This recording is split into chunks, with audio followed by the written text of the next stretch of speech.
بسم الله الرحمن الرحيم. الحمد لله رب العالمين، والعاقبة للمتقين ولا عدوان إلا على الظالمين، وصلى اللهم وسلم وبارك على نبينا محمد وعلى آله وأصحابه أجمعين. اللهم علمنا ما ينفعنا وانفعنا بما علمتنا وزدنا علما وهدى. وكتاب كان لي الدر البهية في المسائل الفقهية للإمام الشوكاني رحمه الله تعالى. waxaynu ku jirnay kitaabu zakaa. waxaan duruustooni hore ku soo qaadanay ama casharkii kan ka horreeyay aan ku soo qaadanay zakadu yani amwaal ay ku waajibto bil ijmaac baa jirta, kuwa hadal ku jirana waa jiraa baanu nidhi. amwaasha ama xoolaha ay zakadu si toos ah ugu tacalluqdo meeqaan ka dhignay صدح نمعوليدا الأنعام دوب أهان هي العكتة وواقع وحاو تاقنا ذهب كيو يفضل بقى تاقنا وضاس دحادنا وحوها واحد بلوك الصبح النبات وكاسا عاوة كهد دونا إن شاء الله تعالى. أركو عن سوق يعني الباب الثالث واه باب زكاة النبات. انت نابل الله بيكو حنشاه لها عشر كيانيه هورا دور مسالوين براروتشيو ونقارن إن لوبيها بينكي qaarna muxuu ahaayay aan yani ay kadib ugu soo dhaceen. waxaan ka soo hadalnay zakada si ay u waajibto gaar ahaan xoolaha marka ka hadlaynay meeqa shardi baa loo baahan yahay madhabka inagu dooranay sheekh waa inuu khilaafnay sida xasuusataan afar shardi baa loo baahnaa. shardi wuxuu ahaa qofka xoolaha leh waa inuu muslim yahay, shardiga labaadna waa inuu xor yahay. qofka labada shardi baa laga rabaa, لكن إنه المير يهي إنه والين يهي إنه مير قبي واحد حنا هو شيخ قبل لكن وكذبني الله شرطين حوله ويالين ومحيا هاين وين الجيران محوها دجار يعني دجار وين الجيران أو نصاب كجيران أرجع فرتن جيران جيلي شن جيران أساسه كله وأنا إنه كسوري حولها ملكي جو يلا هنشوف هذا سنة حول كسوري صح. وحاجر تمرك أو مثلا عن اللوبي أهيد waxaa laga yaabaa intaasoo shardi inta la helo inaan xoolihii zaka ka waajibin, zaka inay ka waajibin oo lagu yeelan sharcan baa dhici karta. mas'ala muhiim ah waa in la ogaado walaw hadana waan Mareykannahay xoolaha dhaqanin u malayn maaye, laakiin hadana mas'aladu waa cilmi waay. mas'alada marka waxa waaye xoolaha marka maxaan ku dhigo shuruuda la helay ayna ku waajibaynin zako, yani xooluhu waa inay foofaan. shariicadu waxay shardi ka dhigtay xoolaha si zaka looga qaado xoolo foofo oo soo daaqa waa inay yihiin saa'ima carabiga lagu yiraahdaa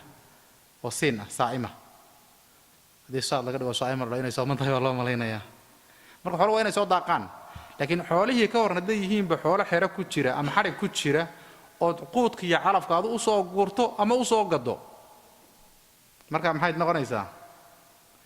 marka waxaa la fiirinayaa nabiga sallallahu alayhi wasallam yani geela iyo arigaba looda waa looga qiyaas qaatay. حديث النص بيكوتها هاي أفرتن أريه هو فوفتن كيله هلقا قاعدة محن كنا نفس أسوق النبي صلى الله عليه وسلم وجري هذا صحيحة. مركا حولي هو أنا فوفان بالير مركا فوفدي فوفد الآن تسأل لك القاعدة يا فقاعد وحكوسو جوين شافعية يقار لا صعوبة حوله إن أي كن نوران كران سنة كهذا فوفاننا زي كذا ولا قاعدي هديم محو هاي يعني أنت اللقوذيو أي بدنتهاي oo maxaan ku dhahaa quudkay soo cuneen ayna ku noolaan karinna marka maxay noqonaysaa zaka laga ma qaado. si kale hadii loo dhigo xoolaha sanadkii ugu yaraan kala badh iyo ka badan waa inay soo daaqaan. kala badh wax ka yarna waa in yani maxaan ku dhahaa hadii yani xooluhu haday kala badh iyo ka badan soo daaqaan marka qaar cunto haba la siiyo 2 bilood 3 bilood 4 bilood qabow daran jiro baraf jira cunto la siiyaa taas dhib ma leh zakada waa laga bixinayaa. laakiin haday xoolihii 7 bilood xirada ku jiraan ama maxaan ku dhahay 6 bilood bar bay xirada ku jiraan yani sanad wax ka badan bay yani sanad bar wax ka badan bay xirada ku jiraan oo la qoodiyaa marka zaka laga ma qaadayo. maxay ruuxa saa ku dhibqowa xooluhu waa noole ma ogtahay mar haday noole yihiinna yani waxa weeyaan mashquul kale iyo mashaqo kale iyo wardiyeyn bay wataan hadana hadii cuntooda dusha laga saaray adiba la rafaad zakana laga ma rabee saas ay noqonaysaa. yani fuqaada waxa la yiri maxaa u tiraahdeen 6 bilood iyo ka badan waa inay foofaan يعني 6 bilood iyo wixii ka badan waa inay foofaan. maxaa u tiraahday waxay yiraahdeen waxa laga soo qaadayaa dib isugu soo celi 60 bilood iyo 60 bilood ee kale. haddii dib isugu soo celi waxay noqonaysaa xoolo inay maalina soo daaqahayeen maalinna ay xabisnaayeen maalin la soo daaqahayeen maalin saa ay ku noolaan karaan soo maaha laakiin haddii maxaan ku 7 bilood oo kale cunto la siinayay de marka isma keenayso marka may noolaan kari lahayn haddii cuntada kaliya lagu dayn lahaa marka shardiga shardi muhiim ah weeye xooluhu waa inay foofaan si zaka looga qaado ama haddayna foofaynin xoolaha maxaan ku dhamaa zaka lagama rabo waa qodobka labaad ee aan isla qodobka ku tacalluqa waxa weeye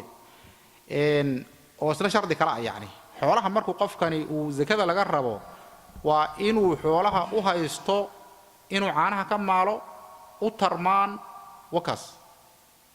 laakiin waxa laga yaabaa qofkii xoolo leeyahay geel ama ari ama lo' buu leeyahay laakiin waxa weeyaan waa xoolo lagu shaqaysto xoolo lagu shaqaysto tusaale ahaan wuxuu haystaa 200 oo riti buu haystaa aan dhahno wuuba kirayaa gebigoodaba 200 riti kolkii biyaha la soo dhaansanaya markii dagaalada laga aadiyo markii beeraha la falanayo wuu dadka kireeyaa ninka xoolaha marka miyuu dhaqdaayo yani may u tarmaan mise uu ku shaqaystaa midda marka qaabka looga zakeynayo waxay noqonay mustaqallaadkii aan maraynay ma xasuusta sida guryihii la kareenayay iyo baabuurtii taraagidii la kareenayay iyo bay soo gali wixii qarashka kaaga soo aruuray baad lacagtaada ku dari sanadka ka zakeyn ma ogiye iyadoo laga zakeyn 200 baa gaadhay maxaa yeelay iyada wax tarmayso ma ahee waa wax maxaan ku dhahaa la xoogsanayo maxaan ku dhahaa xoog ahaan loo isticmaalahayo isla qodobka waxaa ku jira haddii ka warnaan ka ganacsada xoolaha مثلا لو بان كسو غتا وجير iyo meelahaas 100 xaba ah Bombaasan geeyay waan sii gadaa xoolaha noocaas oo kale aan xoolo ahaan looga mazakeeyay waxa looga zakeeyaa inay yihiin arudu tijaara waxaan u bixinay arudu tijaara sameeyna ka hadlin arudu tijaara waxa weeyaan waa badeecadii dukaamadii dharka ahaa kuwii raashinka ahaa kuwii sonkorta ahaa waan dhahaynay sheekhan wuxuu qabaa inaan laga rabin zako laakiin sida saxda waa lacag waay lacag ahaan baa loo xisaabinayaa dahab baa loogu cilinayaa si nisaabkeeda loo gaarsiiyo kadibna qaabkaas looga zakeynayaa marka afarta shardi hore waxay ku dartaa duuduub ahaan shardi shanaad oo ah inay xooluhu foofaan iyo shardi lixaad oo ah ruuxu waa inuu xoolaha u haysto si uu ay ugu tarmaan oo uu caanaha iyo hilibka uga maalo ee waa inuusan xoogsi uu ku yani xoogooda uu isticmaalay waa inuusan u haysanin caruud tijaara ahaan iyo xooluhu ka ganacsada marka waa inay noqonin inta waa xoolaha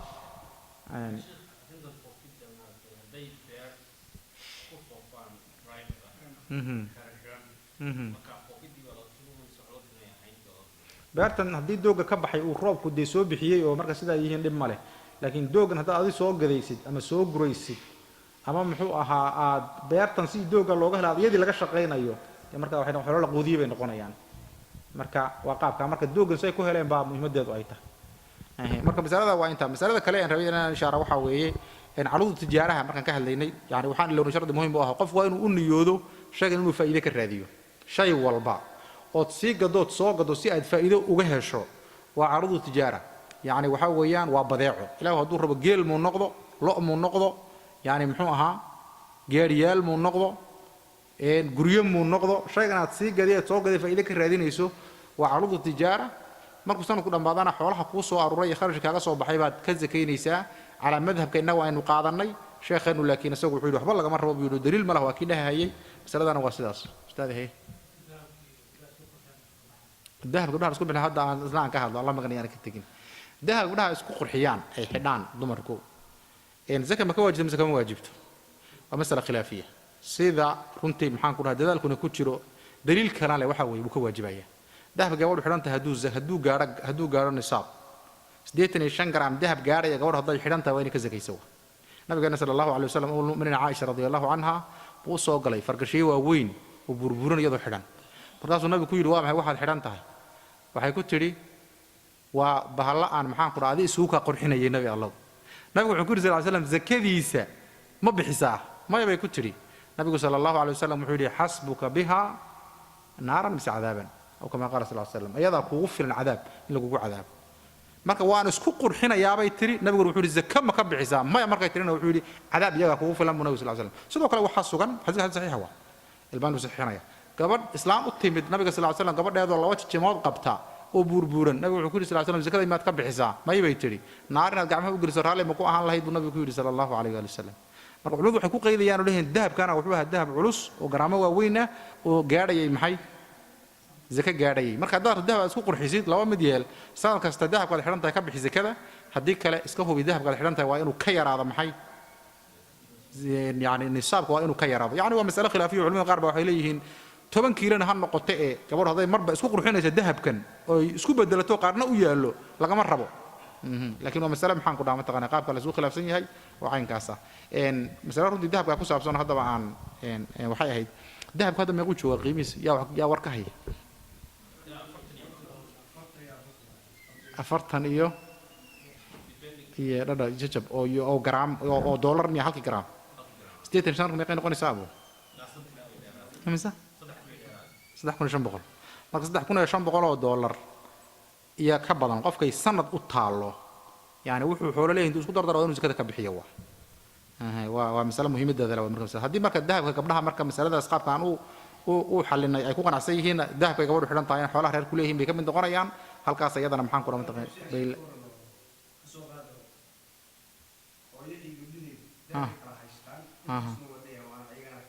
waa milki ma milkigu hadduu kala duwan yahay de milkiga isku dardara la dhihi maayo wixiina isku dardara laakiin qof dahab xidhan dahabkiisuna gaadhayo وهكذا وانا مذهب maxaan ku dhamatay madhabta kamid laakiin mas'ala khilaaf baa ku jira sida aynu tilmaanay aan ka socono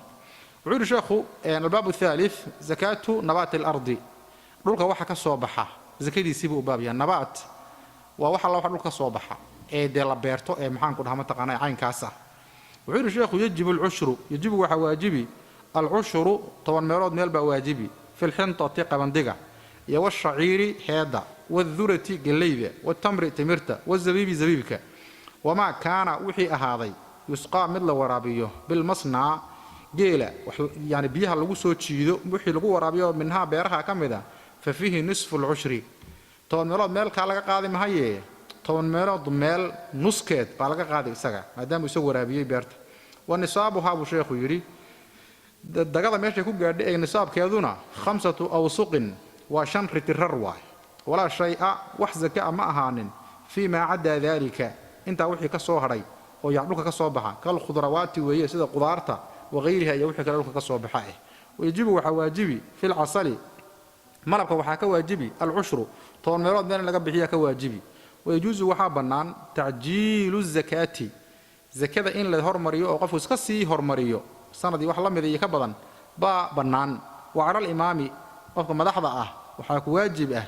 an yarudda inuu dib ugu celiyo sadaqaati aghniyaai kulli mahallin yani deegaan walba dadkiisa maal qabeenka ah zakadii laga qaaday li fuqaraa'ihim deegaanka ku wada fuqarada waa inuu dib ugu celiyo wayabra'u bari buu noqoni rabbul maali qofkii xoolaha lahaa bidafciha zakada uu dhiibideeda ila sultaani yani madaxweynaha ama maamul goboleedka yani qofka marka madaxda meesha ka inuu isaga dhiibo buu isagu ku bari noqoni waa in kaana haba ahaado ninka madaxdiihi jaa'iran mid jawr sameeynayo oo cadaalad ahayn haba ahaadee hada isaga dhiibto adiga maxaan ku dhahaa ay ka dhacday zakadii darsigan waa darsi aad iyo aad muhiim u ah runtii waana in la furfuro u baahan yahay wax baas isugu wada xidhan sheekhu wuxuu yiri yajibu al-ushru waxa waajibayo 10 meelood meel muxuu ka waajibayaa alfaad buu tiriye sheekhu wuxuu fil xindada qabandida washaciiri bahasha hay'adda la yiraahdo waa nooc qabandida kamid ah baa la yiri oo aan fiicnayn wadhurati galeyda watamri timirta wazabibi يزبيب وكدبنا وحو soo socdaa inuu yiraahdo inta waxaan hayna xabad laga marabo marka sheekh imaam shawkani alayhi rahmatullahi ta'ala ibn hazmi alayhi rahmatullahi ta'ala sadiq hasan khan yani maxaan ku dhamaa taqaanay rag ee runtii aan yarayn sancaani ku dar oo reeyamanada isaguna ahaa sheekh albani u dambeeyay raga iyagu waxa weeye wax la beerto oo dhan zaka waxa laga rabaa kali ah waliba afar hatta kitaabkiisa sayl jarraarka uu ka noqday durada uu ka saaray galida uu ka saaray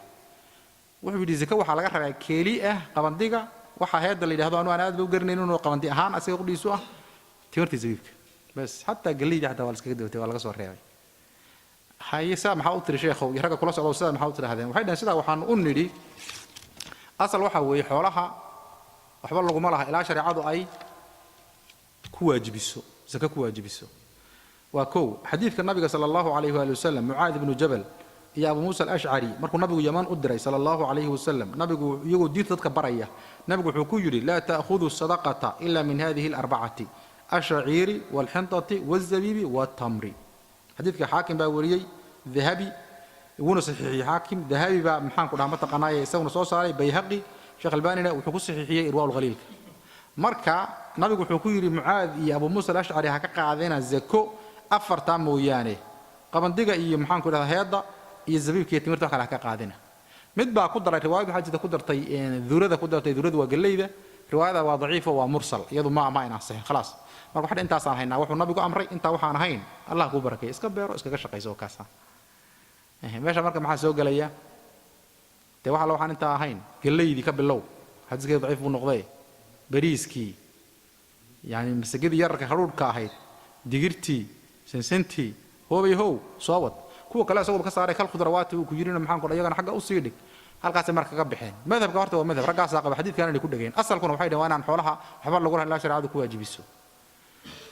madhabka waxa khilaafsan jamhuurul ulama ba khilaafsan yani min as-salaf wal khalaf iyaga marka khilaafsan baan hadana isla soconinay kala harharaya horta iyagu waxay yiraahdeen qoladaasi hana khaldin maxaan ku dhaama taqaan Shawkani iyo Ibn Hazm iyo raggan hana khaldina maxaa dhacay waxay yiraahdeen xoolaha asal waxa weeyaan xaq baa lagu leeyahay zakaa ila shariicadu ay dhadaxba lagu malaha sadarta baa nabiga sallallahu alayhi wasallam wuxuu yiri yani afartan ariya ka yar ninkii waxba lagu malaha marka waa in sida loo sheego waxba lagu malaha laakiin asal waxba lagu leeyahay horta qaacidada dibagedin xaq lagu gadiye waa koow wabida labaad waxa nabigu markuu nimankan dirahayay cuntadii la haystay baa intaan ahayd nabigu wuxuu inta ka qaada zakada laakiin maxaan ku dhaama taqaan waxyaabaha la nooca ah waxyaalahan zakadii waa laga rabaa madhabkeena waa taqaanaan Imam Ahmed waxaan dhihi lahaa Imam Shafi'i alayhi rahmatullahi ta'ala iyo Malik oo isku soo kala dhacaya iyo rag runtii maxaan ku dhahaan tira yareen oo la socda waa Shafi'i iyo Malik Sheikh Ibn Taymiyyah alayhi rahmatullahi ta'ala soo waafaqaya iyagu waxay yiraahdeen aan fiirino saddexdan maxaa ka dhaxeeya afartan maxaa ka dhaxeeya qabandiga iyo shaciirka iyo timirta iyo zabiibka maxaa ka dhaxeeya waxay yiraahdeen markaan fiirinay waxaan soo ogaanay laba qodob bay ka midaysan yihiin qodob waxa weeye waa wax bani aadamku quuto oo ruuxu ku noolaan karo iyaga kaligood waa mid labaad waxa weeye waa wax dhigmahayo oo inta la beerto oo la dhigta baa la kayd bay galaan marka waxay dhaheen shay walba oo labada shardi buuxiya zakaa ka waajibaysa zakada ka waajibayna waa naqaanaayo toban meelood markay yani xoolaha u gaaraan 5 litir waan sheegi doonaa inta hadda u dhigantay yaad maxaan ku dhahaa toban meelood meel bixinaysa hadda u gacantaada ku waraabisayna toban meelood meel kamida baad laba u kala jar halfkeeda marka bixinaysa soo cadaaday ma marka shay walba oo bani aadamku quuto oo ku joogi karo waa shardi la dhigi karo oo kayd gali kara halka maxaa ku baxaya qudaar waa baxday sababta qudaar ma dhiganto waa loo yahay Soomaa yani maxaa hilib ma dhigmo waa loo yahay waxa marka maxaan ku dhaan dhigmeen xaga dhig laakiin waxyaabaha la dhigto galeeydi ku soo dar marka masaga yareeydi ku soo dar bariiski ku soo dar digirti ku soo dar sisinti ku soo dar xabba sawdo ma ilaguma noolaa taas iyada xaga iga gee qola ka soo dari doonto laakiin ma digirti aan way dhigmaysaa yani waxyaabaha dhigmaya marka ee hadana bani aadamku uu quud ahaan u cuno waliba uu ku noolaan karo waxay dhan zakaha laga saaro wixii laakiin aan lagu noolaan karin ka saara qolada marka warkood waa cadaysan maaha iyaga naftooda runtii waxyaabo muhiim ah yaa maxaan ku idhahdaa ka fakan doona oo yani bani aadamku uu runtii uu cuno laakiin hadda aan lagu noolaan karin xaqiiqatan sida مثلا toonta oo kale soo ma dhigmayso toonta way dhigmaysaa bahalka leedahay heelka ka waran shaah lagu darsado xulbada ka waran xabba sawdada ka mar yani maxaan ku idhahdaa lawska ka waran zaytuunka ka waran yani muxuu ahaa baashan la dhaho baashan baradhada ma aqaan dhigmi doonto in dhigmay laakiin ay dhigaysaa malaynaya mujida misoo qaarta ka mid tahay waxaas waxyaabahaas oo marka waxay dhaheen maadaama uusan dhigmayni ka saar laakiin shay kasto oo labada shardi buuxiye zakaa laga rabaa xageed ka keenteen marka qolada markii la yiri waxay yiraahdeen waxaanu ka keenay kuwa nabigu zakada ka qaaday yiri buu cilada la wadaaga cilada quud ahaanshaha iyo dhigmada u dhigmahayo halka madhabkeena maraya Shaafiiciga kutubada saasa ku qoran Maalikiyada nala qabta Sheikh Ibn Taymiyyah alayhi rahmatullahi ta'ala baan soo galaya rag badan oo fuqahaa marahaya waxa u dhow laakiin wax qayb ka goostay Imam Ahmed iyo maxaan ku dhamaa taqaanay team aad u culus oo wato teamku wato waxa kamid ah labadii arday Abu Hanifa yani maxaan ku dhamaa taqaanay labadiisii saaxib iyo maxaan ku dhamaa taqaanay raggaas wata khalaas waxay yiraahdeen Shaafiiciga ibaalka dhanbaad kaga joogsateen yani kuwa nabigu ka waajibiyay cilada midaysa waxa weeye waa wax la kiileeyo markii la beegayo waana wax dhigma oo maxaan ku dhahaa kayd gala marka bedelka tiraahdeen quud waa inuu yahay dhigmana quud waa inuu yahay dhaafiya waxaad qaadataan waa inuu dhigmayo kayd galayo markii la kala gadanayana waa in la beego waa inuu yahay wax maxaan ku dhaama taqaanay makiila wax yani waaga kooba lagu miisan jiray gacmaha lagu miisan jiray wax la miisto waa inuu yahay miisaanka inaga wax la saaraa waaga aad bacaan uma ahayn marka shaygu shay waa inuu yahay la beego waa inuu yahay isla markaana waa inuu wax dhigmaya labada shardi marka waxay yaa ka fiican kiina waan run walaasha kaasa ka fiican sababta waxay yiraahdeen markay ka qaateen meesha maxaa soo galay yaa fakanaya xabba sawda fakan mayso hayl iyo qurunfal iyo lows iyo waxa la waxa deerinayso oo sababta waxan isaga aha waana shay maxaan ku dhaca dhigmaya dhinaca kalena waa shay la miiso oo la beego wax marka ku noolaanshaha waxay dhahay meesha waxaad ku xiriirideen ka saar meesha qoladaana halka isku haystaan qolada marka waxay idinku maxay daliilidiina waxa daliil noo ah nabigu sallallahu alayhi wa sallam markuu dhahayo kuwan ay ka waajibtaa muxuu yiri alayhi salatu wasalaam waxaan u tagi doonaa xadiis nabigu sallallahu alayhi wa sallam laysa fiima duna khamsati awsuqin sadaqa zakka laga marrabo wixii ka yar shan ninkii intuu beer shan ritir ka yar goosta wasqiga marka waa la yaqaanaa waxa weeyaan waa 60 saacan saacuna waa maxay waa 4 sacab waay موجودة مركب واشي واحد هلا بيجو واحد مركب النبي حديث كيس زفع نوفي رصدا نبي واحد لا بيجو بكرة جاي محن كده هم تقناي قياسته لنا عكنا ولي بقول نجمة هيا هاكا سقرانا ككين محمد قرانا يا ورك وضوء شافعية يجوا تقريبا محن كده يجا يعني دليل حديث كده وجده تقريبا حديث يا وجده يا سكرت قرانا ويسوق ليسا صوت وانا واحد نجمة هيا وانا واحد لما يسوى سكرت ويسوق شيء علانتي ويسوق شيء هيلك ويسوق شيء ديرتي سنتي واحد صار ما سوق علي لكن ولي محن شوقنا وانت رد نسكوا فقصيين قدار إن يذبح ولا جربين معايا القدار عيبته وام حي ما دق ما يسوى هكذا مركز قبل حين قلادس لا مثلا مركز كوع الديي ينسوينا horta jamhuurta mas'aladu waa kuwaas waa labada imaam Shaafici iyo Maalik wada socda jamhuurtii ah Ahmed baasna dhan kala haysta marka intooda isku jamhuur bay isku noqonayaan Shawkani iyo ragiisu marka waxay noqonayaan qowl daliil ahaan aan xumayn laakiin aan jamhuurtu wadani buu noqonayaa haddaan saddexda imaam sheegnay yaa dhiman Abu Hanifa sama la Abu Hanifa isagu wuxuu leeyahay wax alla wixii dhulka ka soo baxa ilaahu mu noqdo yaamuu noqdo ka keen zakada ka soo bixi maxay daliil u ah laba aayadood quraan آية كوبات إلى وحده سبحانه وتعالى يا أيها الذين آمنوا أنفقوا من طيبات ما كسبتم توحيد وعروض التجاري بزنس كي ويتاس قناعسي ومما أخرجنا لكم من الأرض ومما أخرجنا لكم من الأرض لك وحنا إذن كسو صارنا إذا كبيحي لسكو جاي قدار ما كشحكت ككنتين ككنز كذا halka maxaan ku dhahaa mataqaana Abu Hanifa ku dhagay wuxuu ku daray Abu Hanifa aayadaas iyada ah aayad kale oo suurtan aan ku jirto ila wuxuu subhanahu wa ta'ala wa min al-an'ami hamulatan wa farshan ma aayada ka horeysa maxay ahayd wa huwa alladhi akhra wa huwa alladhi ansha'a jannatin ma'rushatin wa ghayra ma'rushatin wan-nakhla waz-zar'a mukhtalifan ukuluhu والزيتون والرمان متشابها وغير متشابه كلوا من ثمره إذا أثمر وآتوا حقه يوم حساده marka waxaan aayada qowlada waafaqsantahay inkastoo la dooday oo lagu yiri aayadaasni waa makki suuradaas waa makki marka aayad makki maxaan ku dhaama taqaanaayay meelaha lagu luqluqay haddana Abu Hanifa waxa weeyaan meel adag buu cuskaday ilaa qadartii waxa la yaab leh madhabka Abu Hanifa waxa ku dhaqmay oo markuu dawladda hayay runtii garab istaagay al-imaam amiirul mu'miniin Umar ibn Abdul Aziz dawladdu waxay noqotay taajir bay noqotay dawladii qani maxaa yeelay qof walba wax beerta keen zakadii waa laga soo qaadaya koow marka masaakiintu waxay jecel yihiin madhabka Abu Hanifa dawladdu midkay ku taajiri lahayd madhabka Abu Hanifa yaa masaakiintana u daran dawladda akoonkeedana marinaya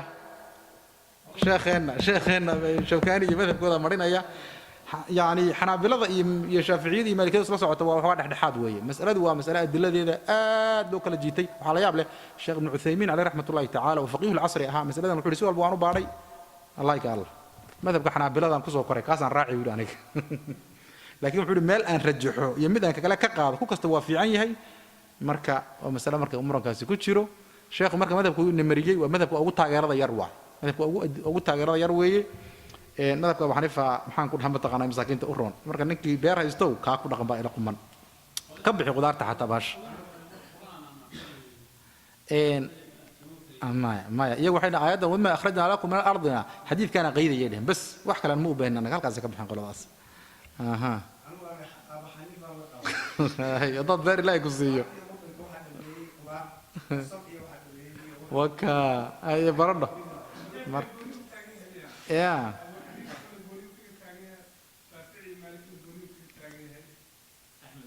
إن ها تقريبا يعني لما أبو حنيفة عمر بن العزيز سان شيء هيو والله وحلقه على الله ولي آدو أماني مذهب كيساس القاضي أبو بكر بن العربي مالكي جاها في روا عالم مالكي لكن مذهب كيس مالكي أنتو حق استقعد دقي يو محان قرآن متقن أبو حنيفة ويريد مذهب كيساس وحيد أبو حنيفة آيات القرآن كأبو حيد إنه هو ارتضى دكتي مركزه أصيل والحق هو جدا مركز ركع العروس بقى معان قرآن قبا لكن مذهب أبو حوا أبو حنيفة هو أبو حنيفة أنا مركز مسألة تكتو قياس مركز تكتي الرأي السيادة يعني وأهلكم جاره الشخصية ده marka mas'alada muranka ku jira weeyo sheekh madhabkiisa marka garo waa madhabka ugu yaani maxaan ku dhaama taqaanayay dad yar xaga dadka marka la dhaho laakiin xadiis saxiix buu ku fadhiyaa walaw xadiidku sida ma u qeydan yahay mise ma qeydina yaani muranku halka ka taagan yahay يجب العشر واجبي طبعا ميراد مال في الحنطة والشعير والذرة والتمر والزبيب انت يكواجب وشيخ انه يري شافعيدنا وحيد هذا الماء wax kasto la quuto isla markaana dhigmahay bay ka waajibi Abu Haniifana waxa la wixii soo baxay buu taagan yahay waa kaasa wuxuu sheekhu marka wama kaana wixii ahaaday yusqa mid la waraabiyo bil masna waa geela biyaha lagu soo dhaamiyo lagu waraabiyo yani geela biyaha lagu soo dadali jiray kadib lagu waraabin jiray bil masna geela ama awrta wax lagu waraabiyo midka lagu waraabiyo oo minha kamida kii yani la yajibu fihi dhixisa waxa ku waajibi nisf al-ushri toban meelood meel ba asaga ka waajibiye yani nisf al-ushri afwan يعني طبعا ميل كميده ماشي طبنات با لبا لو kala goynaya nuskeed ba marka ka waajibahaya 10 jawaan ba ku soo go'day marka hadii beertu ilaahay iyo biyo ku waraabiyeen marka maxaad bixinaysaa hal jawaan baad bixinaysaa hadii muxuu ahaa ma taqaanayay adigu xoogaa ku waraabiso matoor geel ma hayn qasab matoor iyo mashiin iyo maxaan ku dhahaa wax kale iyo xoog dad ku waraabisayna 10 jawaan midka tobnaad baad laba u kala goynaysaa haafad bixinaysaa haafad bixinaysaa marka in daliilkeedu waa maxay daliilkeedu waa xadiidka hadda aan sheegaynay oo rasuulka sallallahu alayhi wa alihi wa sallam wuxuu leeyahay xadiidka sahih muslimka ku yaala jaabir ibn abdullah radiyallahu anhu wuxuu waxaan maqlay nabiga oo dhahaya fiima saqatil anhaaru wal ghaym wal ushuru toon meelood meel baa laga bixinayaa waxay wabiyaashu waraabiyeen iyo roobku wa fiima suqiya bisaniyati geela marka la dhigi jiray wixii lagu waraabiyay xooga iyo geelaana nisful ushri baka isagana maxaa ku dhamatay ka waajibahaya tawaad garatay Soomaha sheekhu markuu wuxuu nisaabuha nisaabkeedu yani goorma laga rabaa inaan toon meelood meel bixiyo ama toon meesha tobnaad nuskeeda aan bixiyo wa nisaabuha nisaabkeeduna 5 awsuqin wa 5 ritrar waa inay gaadho 5 ritrar marka maxay yihiin yani halka wasqi nabiga horta xadiidkeeda horta aan ku akhriyo xadiidka waxa wariyay Bukhari iyo Muslim Abu Sa'id al-Khudri wuxuu leeyahay rasuulku wuxuu sallallahu alayhi wasallam laysa fima duna 5 dawdin sadaqatun min al-ibli ولا فيما دون 5 أواق صدقة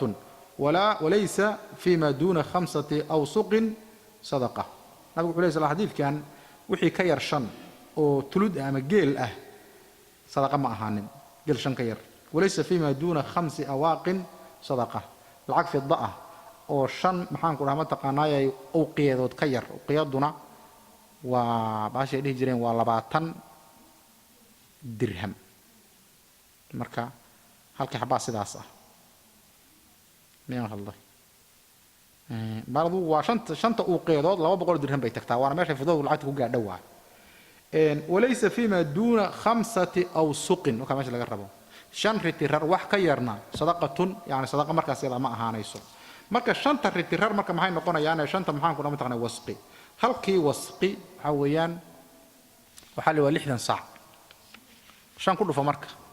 totalka marka la soo wada geeyo waxay soo baxaysaa 653 kilogram oo raashin aday ku go'day shafiyadu 700 iyo bari bay gaarsiiyaan laakiin markii baasha hoos loo dhigo oo dadaal lagu daro 653 gram oo taqriibi ah hadduu waxa ku soo go'ay uu gaarayo ba marka waxa laga rabaa inaad toon meelood meel bixiso hadduu roobku ku waraabiyay haddii maxaan ku ku waraabisayna meesha toonaad laba u kala jabinaysaa marka waad yahay Soomaa marka awsuqdu marka saasa kilogram ka intaas ay ku noqonaysaa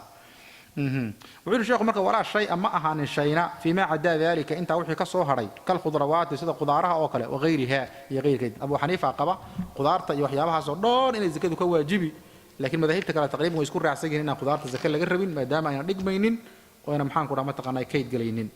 inta markuu sheekhu kaga baxay waxyaabihii dhulka ka soo baxayay la beeranayay waxaan aad uma hubo Soomaalidu maadaama Shaaficiye yihiin markii la beeran jiray waa laga bixin jiray zakada Soomaa galeyda iyo misaga yaryarayda iyo shamuurayda iyo digirta iyo sisanta iyo waa laga bixiyaa Soomaa zakada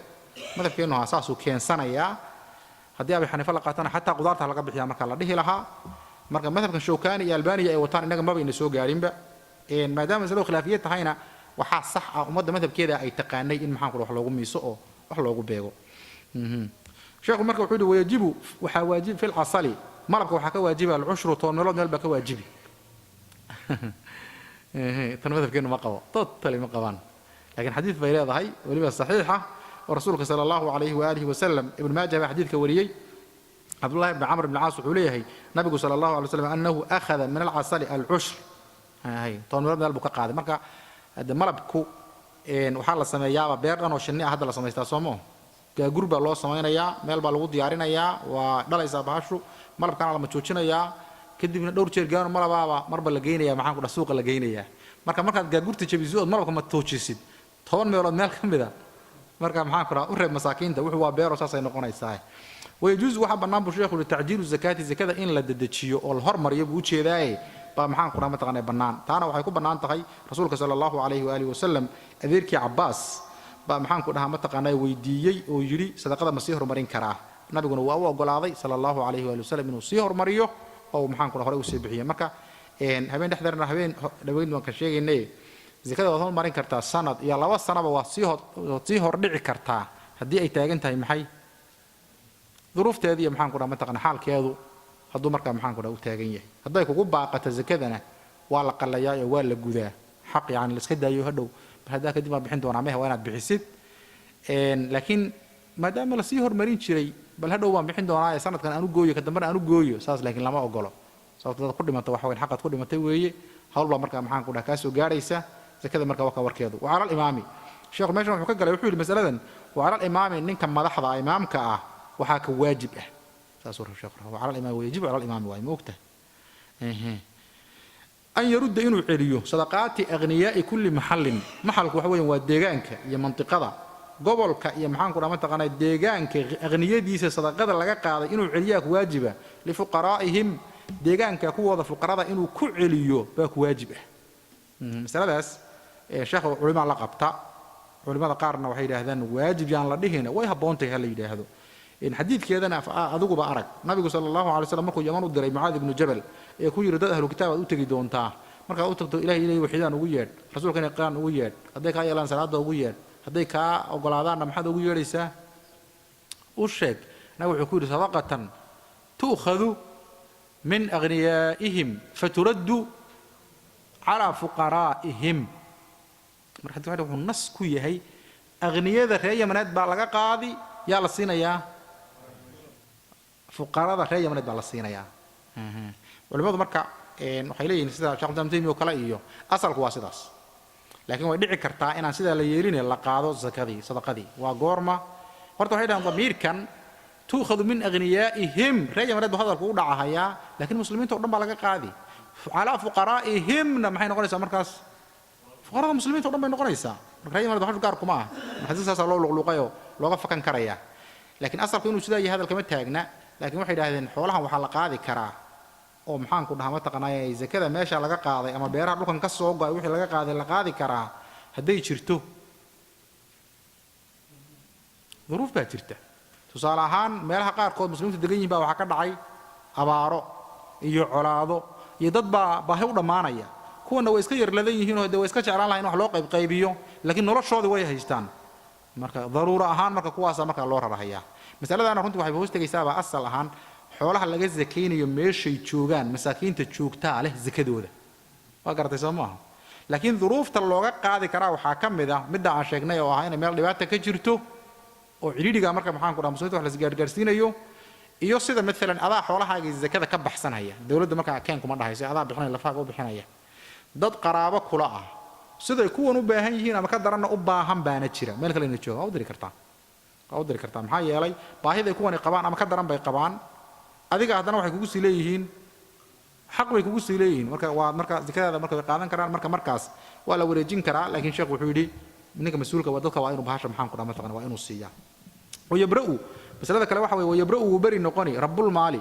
يعني صاحب المال واحد روحي حولها لها بدفعها زكدي وديبيdeeda ila suldaani ninka madaxda uu dhiibo dadka yaan dawladda meesha ka jirta dadkeeda u qaabilsan zakada iyo wasaaradda maaliyadda in uu dhiibo zakadii ku bari noqoni waa in kaana haba ahaado ninka madaxda jaa'iran in jaa'irho muxuu ahaa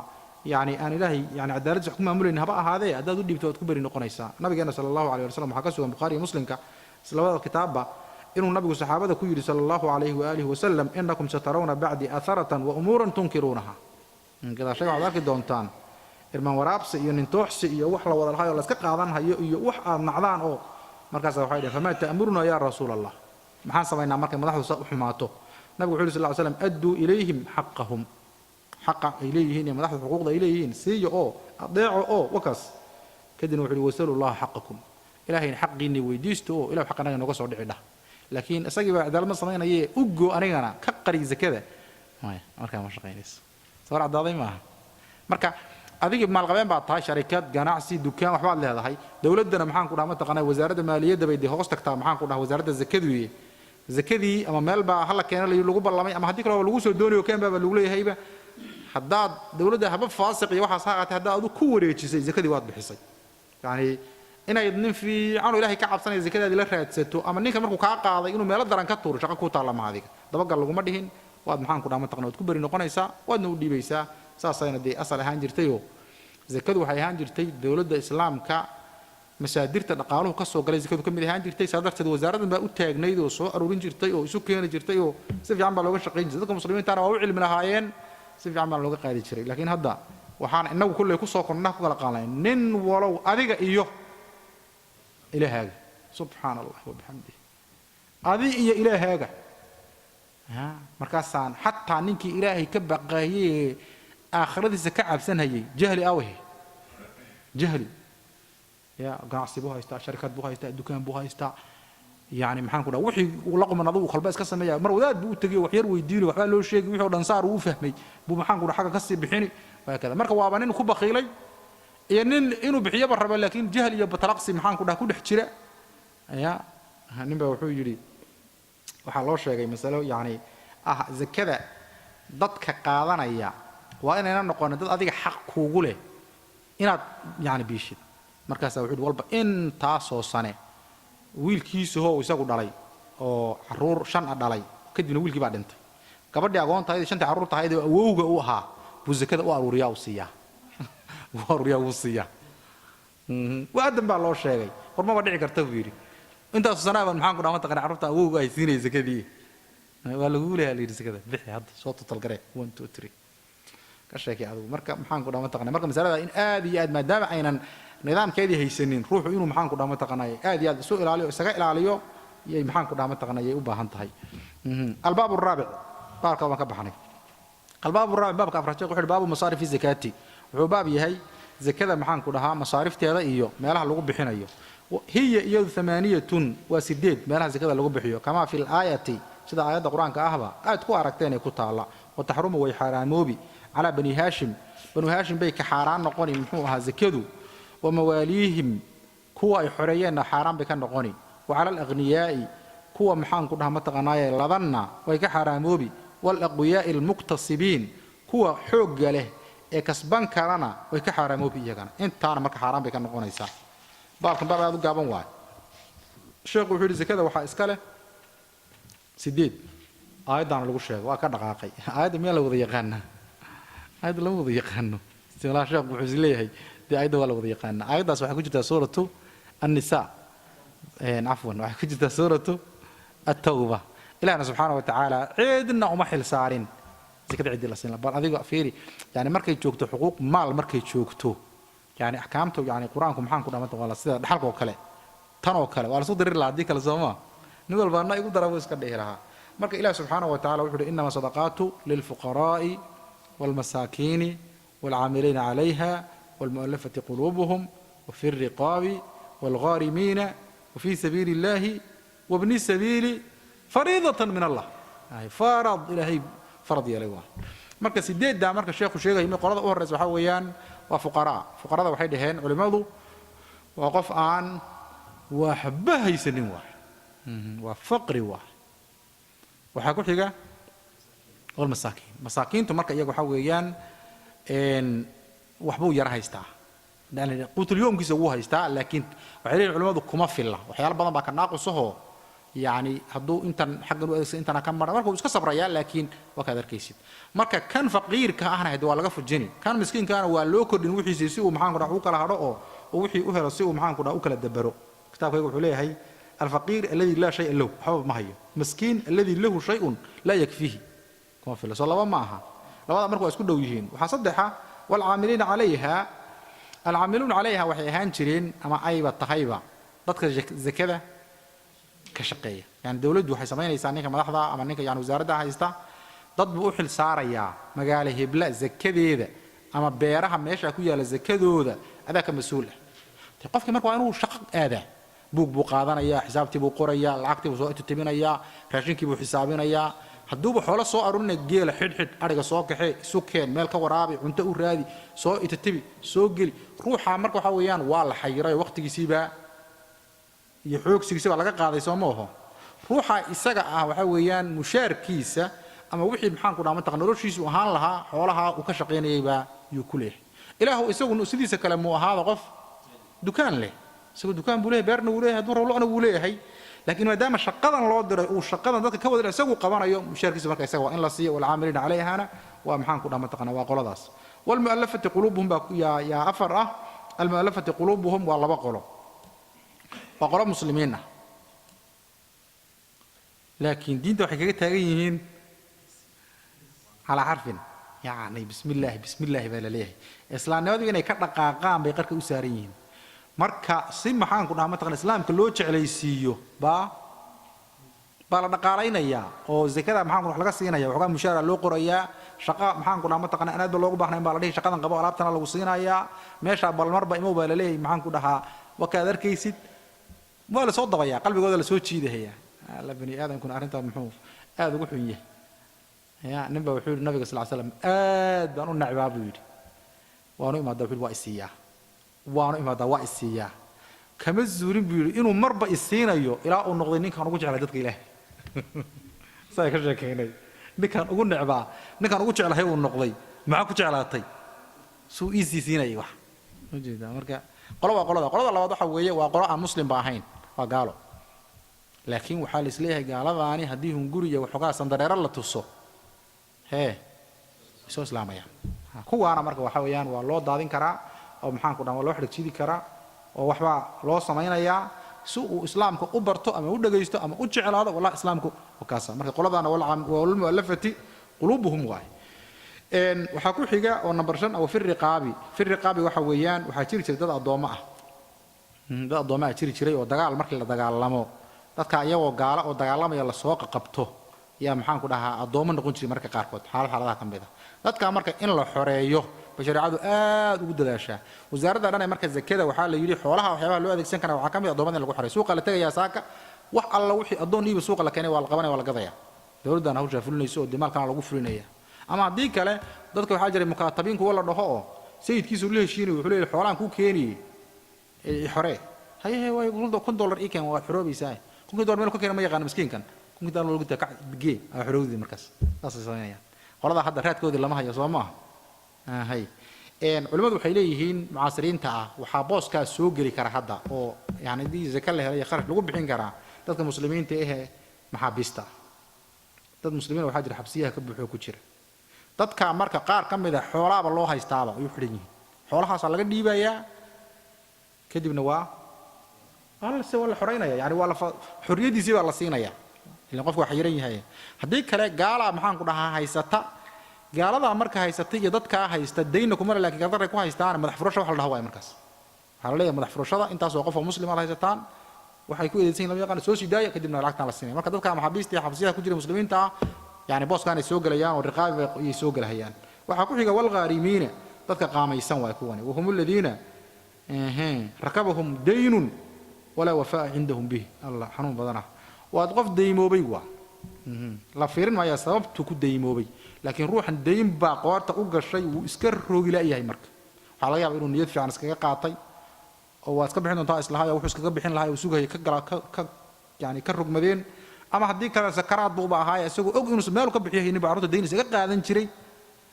haddii kale maxaan ku dhaha waxaa laga yaabaa inuu dad ku maslaxeeyey oo uu dayntan u qaaday way dhici kartaa sababtoo badan tahay laakiin ruux daymaysan dayntaana iska kicin la waa laga bixinayaa kaa isaga ahna ayaa soo heer sara maaha dad waxaa jiray nin la dhihi jiray cabdullahi ibn mubaarak aad wuxuu ahaa nin jaanisyada u raadsada marka waxaa la wariyaa isagoo muxuu ahaa isagoo u socda xaj wuxuu mari jiray marka magaalo meelaha ciraaqi ku taallay kadib nin dhallinyaro ah oo cod macaan oo masaajidka maamulo oo ka tukiyo oo aadaamo oo yuu ku arki jiray mar dambe marka soo maray isagoo xajiga u socda markaasaa waxaa la yidhi wuxuu yidhi war ninkii aawa wuu waayey war ninkii aawa markaasaa la yidhi allah ninkii bakhaar buu seexan jiray meelahan ahoo dadka wuxuu dhidhiiban jiray oo hal mar unbaa lacag carrada ka badatay unbaa lagu yeeshay haye dadkii marka waxay dhahan loo xidho dadkii o dhan baa kusoo qabaamay kadib waa la xidhay waa xidhan yahay ninkii isaga ah mashaadkii indhuhu isku haystaa xagguu ka wareegay saldhigii buu tegey ninkii joogay war ninkaa maxaa loo haystaa dhowr iyo 80,000 oo diinaar baa loo haystaa lacag aad u badan saasa lacagtii buu dawladda ku wareejiyey wuxuu yidhi dadkii xoolahan lahaa hala sii lacagtoodii wataasa ninkaan hala soo daayo waxbana yaan la sheegin markuu intaa sheegay dib buu isaga noqday reerhoodii buu ku noqday reerihiisii isaga nin ganacsadaha wuxuu ahaa qiimo badan ninkii waa la soo daayey oo marka noloshiisuu dhinac ka galay sanadkii dambe buu soo xajiyey marka meeshii buu soo maray ninkii buu arkay mar bal warna war kharsan war sanad koran meeshii maray wax maana ku arkine xageed aaday warni soo intaan lacag laygu yeeshay soo layma xidhin oo ilaahay xagee farajkaaga furay ilaahay qof uu khayr siiyey oo habeen madow socda baa yimid lacagtii buu ka bixiyey indha dambe lama saarin ilaahu ninka ayaa itu sabr waa isqarinaya ma sheegaya marka runtii maalinkaas xajka dee uu socdo xajkii faradka islaamka ma ahayne xaj wuxuu ahaa maxaan ku dhahaa sanadna wuu xajiyi jiray sanadna wuu duuli jiray ninka isaga marka xajkii saas ahayd marka يعني marka والغارمين qofka maxaan ku dhahay deemoobeyna waa ku jira dadka zakada laga bixinayo وفي سبيل الله qodobka ku xiga waxa weeyaan وفي سبيل الله weeyaan marka وفي سبيل الله culimada gaar ahaan culimadii hore waxay ku fasiri jireen jihaadka kaliya jihaadka in lagu fangareeyana zakada xoolaheeda laga qaadaya laakiin sida culimada mutaaqiliinta in badan oo kamid ay qabaan وفي سبيل الله way ka caamsan tahay jihaadka sadarteed وفي سبيل الله waxay noqonaysaa diinta alle koryeelideeda zakada lagu bixinaya diinta alle koryeelideeda marka maxaa kamid ah diinta alle koryeelideeda waxaa kamid ah masaajidii lagu tukanayay diinta alle koryeelideeda waxaa kamid ah dugsiga quraanka lagu baranayay diinta koryeelideeda waxaa kamid ah kutubtii cilmiga iyo maxaan ku dhamantaana quraanka daabacidoodii وفي سبيل الله waxaa kamid ah dadka diinta barayay iyo macallimiintii يعني maxaan ku noloshoodii baa kamid ah يعني وفي سبيل الله waxaa kamid ah يعني بحثiga iyo maxaan ku dhamantaana baaritaanka culuumka يعني wax walba oo diinta Ilaahay subhanahu wa ta'ala ama bil ilmi ama bil quwwa oo ah ma في سبيل الله soo galaysa marka taana waa sidaas sheekhu wuxuu yiri wabni sabili ay aayada yani waxa ugu dambaysa wabni sabili oo ka sideedaad zakada ay waajibaysa ah waa musaafirka waa ibn sabilka marka qof musaafira meeshan soo maray sahay ku filanna aan wadanin ilaahu markuu reerkoodii joogay mu ahaado taajir laakiin meesha musaafir buu ku yahay wuxuu haystana kuma filla sooma aho yani bangigu tagayaa meeqa xagan socotaa inta meeqa ku filan gaariga baska lacagtiisa iyo diyaaradda waxaas dhag waa lagu taagaya markaas sideeda qola marka iskale ilaahay baa siiyay subhanahu wa ta'ala labada u horeysa waa u jeedaayo fuqarada iyo masaakiinta waa shardi inay waxba haysanin laakiin lixdan kale ka dambaysa waxa laga yaabaa inay si xoolo u leeyihiin musaafirkaan oo kale waxa laga yaabaa markuu reerkoodii joogay inuu xoolo haystay وفي سبيل الله waxa laga yaabaa dadkan maxaan ku dhamaa taqaanay ama jihaadka madiinta la koryeelideeda lacagta lagu siinayo inay sidoo kale aynan xumayn kuwan maxaan ku idhaahdaa غارمينta deemaysan iyagu waa wax la aan waa iyagu hadii kale dadku iska bixin lahayn soo maaha laakiin waxa laga yaabaa ninkan xoolihiisa oo dhan dad inuu ku rogo inuu sarreebo waa laga caawinaya xataa asagoo xoolaha haystee yani qoliyaha marka iyo kuwan soo shaqeeyay iyo yani kuwa sidaa wax sheekhu wuxuu u gudbay inta uga gudbay markuu yiri hiya 8 kama fi al-ayati wa tahrumu ala bani hashim bani hashim zakadu waa ka xaraan waa saas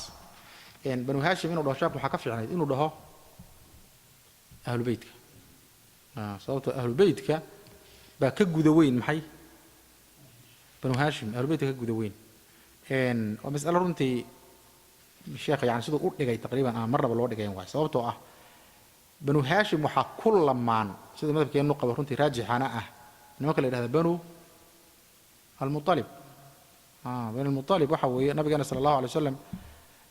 awowgiisa labaad awowgiisa caadiga cabdulmutalib baa la yidhahdaa ka gud cabdulmutalib yaa ku xiga cabdulmutalib waa ina iyo waa ina haashim soomo haashimkaas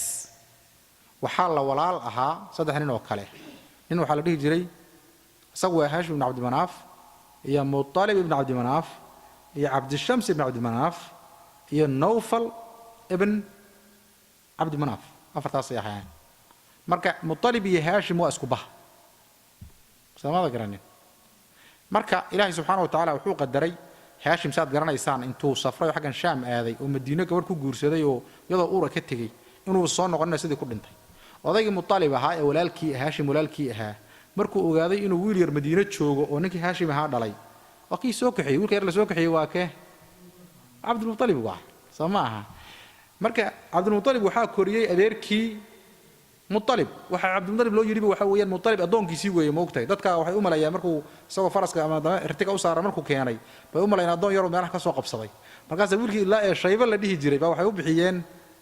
cabdulmutalib marka waa lagu wareeraa mutalib waa odayga adeerka ah cabdulmutalibna waa ina haashim oo nabiga adeerkii noqon doona awowgii noqon doona sala allahu alayh wasallam samada garanin odayga marka mutalib ah haashim buu gacanta hayn jiray maxaan u jeedaa wuxuu gacanta hayn jiray cabdulmutalib oo ina haashima oo adeeru yahay markuu maxaan ku dhahaa mutalib dhintay waxaa isla jaan qaaday cabdulmutalib iyo cabdulmutalib sax iyo odayga mutalib ahaa ilmihiisii waagii muxuu ahaa cabdulmutalib waa dhintay allahan dhaho abu taalib oo nabiga sala allah alay slam adeerkii ahaa iyo nabigeenna iyo kulligood markii gosha la geeyey la fiijiyey ee quraysh go'doomisay nimankii ilmo mutalib ahaa sooma garanaysaan ay ilma adeerka ahaayeen goshay la galeen gaaladoodii islaamkoodiiba waa garab taagnaayeen meeshay kula go'doomeen ama labadii qoys oo kale ee noofal iyo maxaan ku dhahaa cabdushamsi halkaa uma soo dhaafin samada garanin labadan qoys marka saana isugu lamaanaayeen sidaa daradeed baa rasuulkeena sala allahu alay slam maalintii khaybar markii maxaan ku dhaha mataqana haniimada la helay khumuskii ahlubeytka khumuskii ahlubeytka nabigu wuxuu siiyey banu haashim iyo banu almutalib markaasaa nin baa intuu yimid qoyska kale ah wuxuu yidhi isku in baanu kuu jirnaaye maxaad u siisay ilmo mutalib annaga aad noo siin weyday markaasaa nabigu wuxuu ku yidhi sal lla alay slam inamaa banu haashim wa banu almutalib karajuli lwaaxid riwaayad waxay leedahay innahum lam yufaariquuna fi jaahiliyatin walaa fi islaam nimankaas inagama tegin hal bayna isla yihiin waxa khumuska loo siiyeyna nabigu wuxuu yidhi zakada iska daaya waa dadka wasakdoodii samada garanin marka bilmutalib maxaan ku dhaha mataqanay khumuskay wax ku yeelan doonaan sida ahlubeytka weeye waxaana dee mutalabiyiinta yaa ugu caansan imaamu shaafici baarak allahu fiik reer bilmutalib haddaad u baahantay qof in lagaa baro imaamu shaafici muxuu ha soo qaado dadka iga dhacay bahalka baytari ayib imaamu shaafici caleyh raxmat ullahi tacala qoyskaasuu ka soo jeedaa waana qoys ahlubeyda sheekhu marka middan uu leeyahay muxuu ahaa wataxrumu calaa bani haashim waxaa ka saxsan inuu yidhaahdo wataxrumu calaa bani haashim waxaa ka fiicnad inuu yidhaahdo waxay ka xaaraam tahay ahlubeytka oo markaa ah banu haashim iyo banu المطلب horta zakadu waa ka xaaraan maxaa looga xaaraameeyey sida aynu tilmaanay rasuulku sala allahu calayhi waalihi wasalam wuxuu yidhi waa dadka wasakdoodii laa taxilu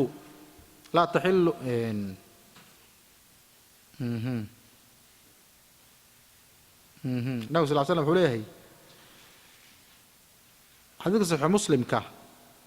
timir baa nabiga loo keenayay sala allahu alay wasalam masaajidkiisa agtiisa markaasaa xasan iyo xuseen oo yarar baa ku ciyaaray meeshii middaa marka intuu waxba timir qaatay afka gashaday nabigu waa ka riday sala allahu alay wasalam wuxuuna ku yidhi amaa calimta ana aala muxamadin laa ya'kuluuna sadaqa waxaaba riwaayad saxiixa iyadana yani ina aala muxamadin laa taxilu lana sadaqa marka xalaalu ma aha waa dad sharaf leh bahashana waa wax dad dembi iskaga maydhan oon hagaagsanayn weeye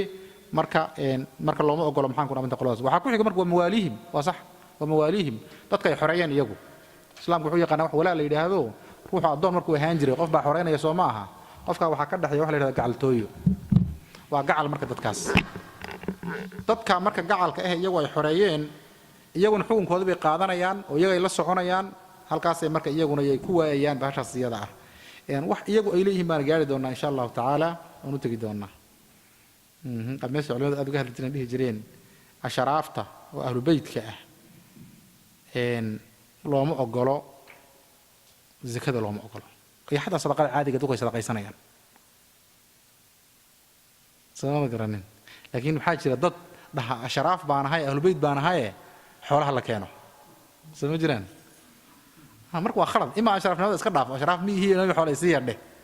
haddii kale asharaaf baan ahay oo sadaqadiisa hadiyad iyo wixii keena dheh khumusna beriyahan lama hayee ma garatay laakiin ashraaf iyo ahlu beyd baan ahay sadaqa ku keena sidaas ma islaha ha ceebaynin maxaan ku dhaman taqaan ahlu beydka sharafta meel kaga dhicin waxaa kaloo ka xaaraan tahay sadaqadu waa cala al-aghniyaa'i qofkii dee qaniga ah ee muxuu ahaa xoolo haysta marka qanigu limitkiisu waa maxay intee la egyahay qofka qaniga zakada loo ogolayn xoolihiisa waxay gaadhaan zaka gaadheen marka war isisiya waxaas talama ahee wakaasa والأقوياء المكتسبين الشيخ وأقدر الأقوياء المكتسبين وحوي يسقوا حوار ما هيستو لكن واقف حوق له شقنا واهليا لو ضع واحد ويقنا سيدا لو شقيستو قفك إسقى أحد وحوي ونهايسنني ملا الصينية محن كنا زي كذا وقف زي هذا جاي وقوة تلفونات تاجنا ذلك مراكن كتيرية دي بدها دها محن كنا هون تقرأ بيل صادرة نصدق حنين ونيروبي تمت دلجان ما كلا فوقه صدق حنين laakiin markay yimaadeen nin wuxuu sameeyay waa og yahay isaga wax laga sii rabaa nairobi markuu soo galayba maqaayiduhu tagaa markaas wuxuu yiraahdaa war wax shaqo iyo waxna ma ku haysan bal nagu soo noqo bal taleefankaaga meeshan ku qor hay mid buu shaqo u bilaabay geegee saxamada bariiska lagu guray dadka u geegee dhowrkiis boqol habeenkii la siinaya dhalinyaradiisu la seexdaa yani bishu markay dhamaataan hadduu doono $100 buu u diraa markuu abaar meesha wala shaqaad qaaday maalinta dambe waxa la leeyahay kaalayo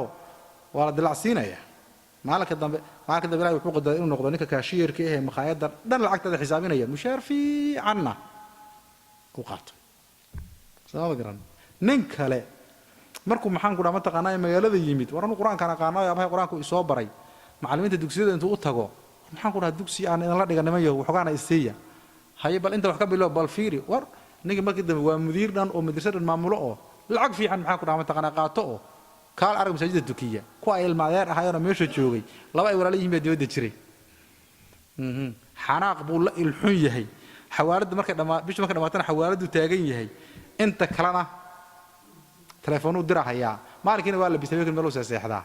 5 sano kadib labada ninba reeray guursadeen dadna waxbay qabteen ninkiina ciil buu la ilxun yahay wuxuu leeyahay gaalada dibadda jirta haddaan tahriibigu hayo kolkii liibiya meelaha lagu xidhay lacag soo diri doonaane runtii dhaqmada arnay waay marka bani aadamka wax uga daran in gacan uga dhiibida la baro kowa dil waay dadka marka waxa laga yaabaa qofka inay islahayn iyagu caawiya laakiin hadduu markuu Nairobi soo galay ilaahayan baddaada gal marmuu xanaaqsanaa markuu shaqaysan lahaa noloshana iska dhicin lahaa wajida marka qof xoog leh farsamana maxaan ku dhahaa yani ama yaqaan ama heli kara sharciga zakada u diiday sababta loogu diidina ma aha xoolaha zakada yar kaliya ma aha isaga la rabo in isaga la zakada inuu bixiyo maxaa zakada loo siinaya marka taana maxaan ku dhawaasada nabiga sallallahu alayhi wasallam wuxuu leeyahay la tahilu sadaqatu li ghaniyin wala li dhi mirratin sawiyin halal uma zakadu mid ghani oo xoolaha haysta iyo mid maxaan ku dhahaa ma taqaanay awood leh oo maxaan ku dhahaa ma taqaanay kaamil ah yani sawi oo aan naafiyo waxa aan ahayn markaas iyada ah marka aqoon muktasabiin qolada weeye oo iyagana maxaan ku zakada looma ogola intaana wuxuu kaga baxay sheekhu zakada qolada aan loo ogolayn waa ku dareen baabu zakati sadaqati al-fitr هي يدو زكاة الفطر وصاع وسوس باب كان انت بدن waxaa la geeyaa soonka kadib kitaabu soom in laga dambeeysiyo laakiin maadaama yar zaka ahaanta sheekhu xaqan uu soo mariyay mas'alo aan lagu waafaqsanayna waan arki doonaa oo mid uu darteed meeshan u keenaya wuxuu sheekhu hiya yadu saacun waa suus waa dagar soonka ma fahanti soonka markuu dhamaada la bixiyaa hiya yadu saacun waa suus oo min alquuti almu'taadi quudka laga caada dhigtay dadka meesha degan waxay cunaan ee cunto ahaan u isticmaalaan hal suus oo kamida weeye waa taqriiban 2 kiilo barwa fi an kulli فرد والبان laga bixini rag dumar yar weyn xor adoon kulli baa laga bixinaya wal wujubu sheekhu wuxuu yiri maxaan ku dhahaa ma taqaanaayay waajibnimadu ala sayyid al-abdi qofkii adoona sayidkiisay waajib ku tahay maxaan ku dhahaa inuu ka bixiyo adiga adoonka waajib ku tahay la dhihi maayo oo munfiqi sagiiri ilmaha yarka qofka nafaqeeya oo ama maalkiisa ka nafaqeeya haduu agoon yahay ama isaguba maxaan ku dhahaa kuwiisa ka nafaqeeya iyo waajibkaasi fuushan yahay wanaxwihi wixii lamida de gabadha la qabo ninkeeda ay saaran tahay ilmaha yararka aabahood adoonka sayidkii wasaas waa wayakunu ويكون هانا إخراجها بحنتهذو قبل صلاة العيد صلاة العيد أنت اللي تكنين كهر وأنا بحسه زكاة الفطر أنت وحلا كلا قرتي زكاة الفطر ولا بحني يسمى أنا مسلم على لنا أنت كتاب الأخير هي يخد الأخير محل لها أنت زكاة أنت صلاة اللي تكنين زكاة الفطر بحية ولا يسمى مر والباء الصام كسير لما أنا أيوه زكاة الفطر قرب على بحية سألتها هو يا marka dadku inay dhagaba lahayn waxu maqlaynin iyo inay weel dabad la noqdeen oo wixii loo sheegay waxa kala kasi baxayo yani marka qaar isweydiin baa ku jirta war zakaatul fitr waxa la bixiyaa inta salaada la tukanin qaar ba markay salaada ka soo baxaan bay meesha laga soo baxay musallaha ridisi kugu dhiibhayaan waa maxay waa lacagta la runay zakaatul fitriga waa hada salaadii soo tukaday uga wada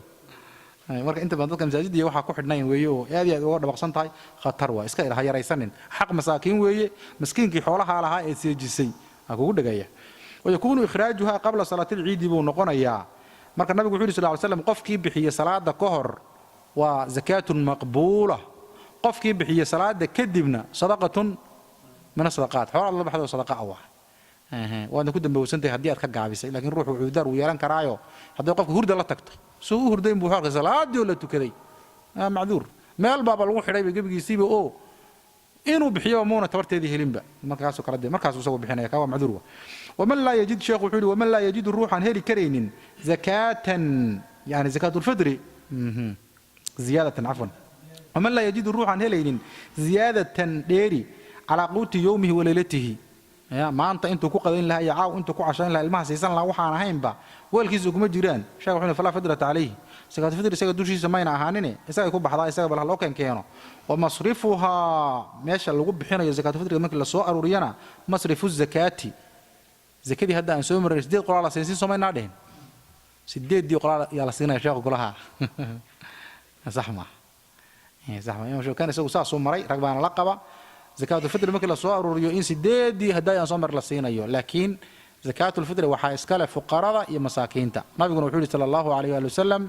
طهرة للصائم من اللغو والرفث وطعمة للمساكين هذا النص حديث هو qofkan soomanaana waxay u tahay daahirnimo laqwiga iyo wixii ka dhacay qofkan maxaan ku dhahaa ma taqaanaayay wa tu'matan lil masaakiin walidaalika shariicadu waxay amartay in lagu bixiyo raashin ahaan in loo bixiyo masaakiinta maxaan ku dhahaa ma taqaanaay sida loo siiyo marka baashan maxaan ku dhahaa qoliyaha masaakiinta iska leh ama qoliyaha kale yani muxuu ahaa ma taqaanaa inay waxba ku lahayn qowlkaas maxaan ku dhahdaa baa raajixa waana raashin in la bixiyo baa asal ah lacag ma lagu bixin karaa أبو حنيفة قبل لكن علماء قال بي وديدان هي مسألة زيادة هنا runtii mas'ala aan iska ishaaraan shaariba jirto zakada markaan soo marnay sideed qolo aan soo marnay in la siinayo soo ma hayn sideed qolo ma in loo qaybiya qasaba misaal xabo kamid ah la siin karaa waa banaan tahay haday maxaan ku dhahaa ma taqaanaay culimadu waxay leeyihiinba qofka maskiinka ahaa ama kii faqiirka ahaa hadduu qof farsamo leeyahay oo hadii wuxuga maalgelin la siiyo beer buu tabcan lahaa warshad buu samaysan lahaa yani gacan qabsi u noqon kartaa isaga hala wada siiyo isaga marka laga saaro فقيرنimada gacanta waxa loo geliyo hadii ha ganacsado dukaan ha furto beer ha samaysto wakaasa waa ka buuxo haduu saas leeyahay haday wada baahan yihiin oo cuntada cidhiidhi tahayna marka waa in loo qayb qaybiyo soo mid walba wuxuga yaro uu ku noolaado markaasi uu maxaan ku dhamaa taqaanay uu u helo halka waxaan ugu dhamaaday kitaabu zakaa waxa ku xiga kitaabu al-khamis وتقريبا isaga la socdo laakiin taas iskaga deynina هذا بالله التوفيق وصلى الله على نبينا محمد وعلى اله وصحبه اجمعين